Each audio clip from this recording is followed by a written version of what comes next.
It's time to step back into the literary realm for another In the Car pitch. And this one's not that difficult of a thought process. It's just kind of the idea of a film that it's kind of like it's been done, but it's an everlasting classic. It walks the line of horror, but literature and drama. It's not really a monster per se, and that is The Phantom of the Opera. What's up, everybody? This is Tyler on the Requel Pitch Podcast specials. Not specials. The specials are when I just talk, but when I do my movie pitches, and I usually keep this, short, but the whole premise is what I do is I take a property that already exists and we talk about if we should reboot, remake, sequel, requel, whatever we want to do, and we just kind of talk about it. I'm an aspiring screenwriter. I'm working on that. I have my degree and I have my own pitches, but it's just nice to kind of play around and keep the creative juices flowing, and I have a lot of time through my job driving, so that's where my brain often wanders and it helps pass the time. But The Phantom of the Opera is a wonderful book, and it's been adapted, and it's one of those literary classics. But it, much like Les Mis, has an outstanding musical version. And I feel like this is where it happens, is we go back and forth. The last major Phantom of the Opera production was Joel Schumacher's, based on the musical. And I just think that it's time that we swing back the other way and do a production based on the book as a regular film. I think it's a fun project that can tap into a lot of beautiful artistry and cinematic elements. Of course, music is part of it because it is at the opera and you have Christine that sings and everything. So, it is an element, but it's not the musical that Andrew Lloyd Webber has done. The Phantom has been cast in different ways of being a tragic, disfigured horror icon, a very villainous horror icon. There's a Robert Englund version. I had a girlfriend years ago who was obsessed with the Phantom of the Opera, and we watched like every version of it. Even if it was bad, we watched it. Thus, the very horror icon version. But it walks this line of thriller, and I think that's where it needs to be, is a thriller and a tragedy with some romance to it because of the character and the characterization. I think he definitely needs to be someone that is slightly deformed or however they want to present it, but thus the mask and everything. And he does have an ego and an anger to him, and I think it's very important. But it's visually striking, okay? One of the very first Halloween costumes, it was actually the first Halloween costume that I ever did. Jania and I were dating we had a Halloween party, and I went as the Phantom of the Opera with a little bit more of a punk rock twist on it, and she went as Supergirl. And now 2 years ago for Halloween, Selah went as the Phantom of the Opera and would run around and just be like, "Sing for me, my angel." It was amazing. She's an amazing girl. And I just feel that that's an iconic character that walks such a beautiful line of tragedy and drama. And you have the whole theater element. And it's been a while since I've read the book. I've thought about rereading it, or at least audiobooking it here soon. But I would because I loved a lot of Schumacher's imagery, and the musical is fine. Sometimes I'm not in the mood for a musical.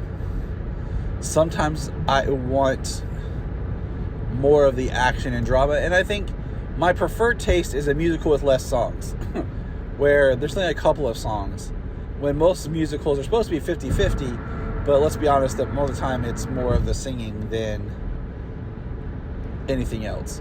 So, because the singing is telling of the song. The lyrics of the songs are dialogue in itself.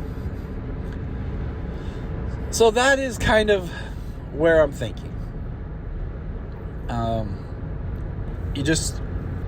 There hasn't been that beautiful Gothic architecture and everything in a film that isn't trying to be horror. Like, I think about recent films, well, not really recent, but just films like that had this beautiful aesthetic, Crimson Peak by Del Toro, even the Wolfman, like these horror type films that had this Gothic architecture, but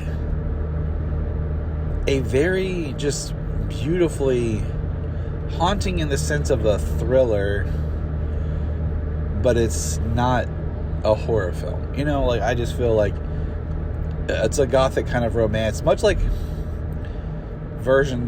we haven't seen really great versions of Poe's works done, because I don't think a lot of people can find that balance.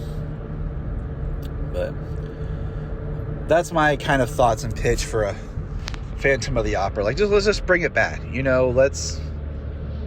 A film version of the Phantom of the Opera, I think, just needs to come back. Like I said, it's not a huge idea. It's not a massive pitch. It's just one of those things like, hey, it's time for a movie. What was it? We had the Les Mis musical in 2012. And then before that, I think we had and then after that, we had like a BBC TV miniseries, dramatization with Dominic West and Lily Collins. And then before the musical, I think the last version we had was with Liam Neeson as Valjean. So I just think it's time. And, I'll add this to this pitch and make it a double pitch, because in the same vein, I know that... Stay in the right 2 lanes. Disney has been doing this thing where they've been remaking so many of their animated films into live action, and some of it's been a hit, some of it hasn't, because I feel like it's the subtext and the style. But Disney aside, along with the Phantom, let's bring back the Hunchback.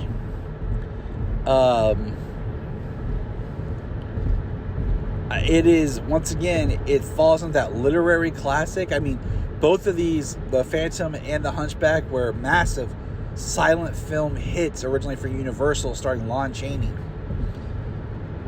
And the Hunchback has not had a live action adaptation in I don't know how long. I think the last one I can remember, and don't quote me on this, was a television production in the late 90s. And once again, you think of the lighting, you think of the architecture, and just the themes and text, and the color palette, and all the visual aids that the Hunchback can bring in that story. Now, I think you do have to tweak a little with Quasimodo. I think you got to find that almost Disney balance of him being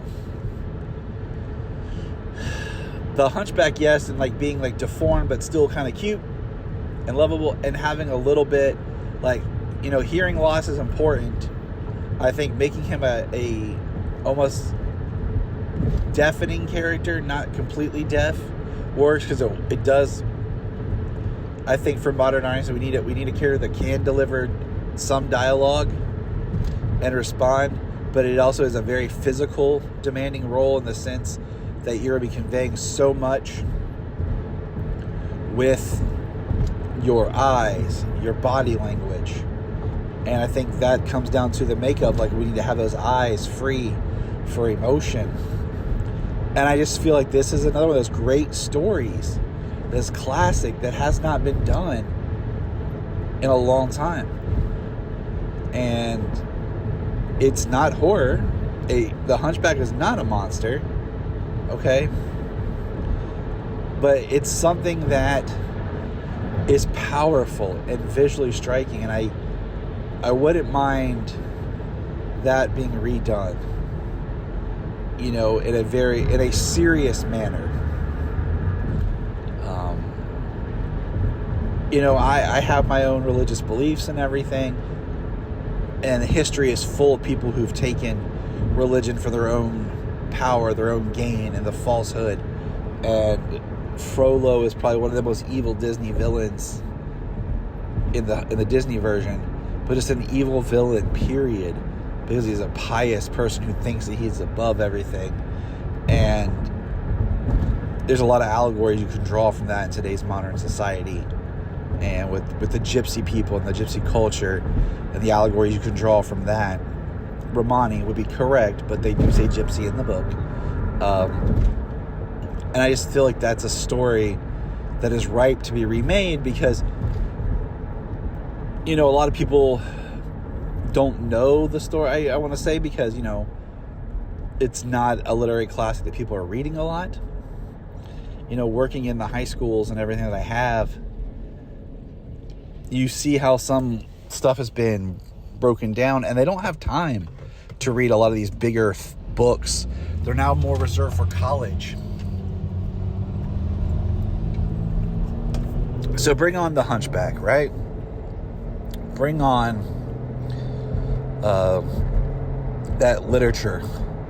Let's bring back some of these provocative tales. I mean, Victor Hugo is powerful. Les Mis, another one of his works.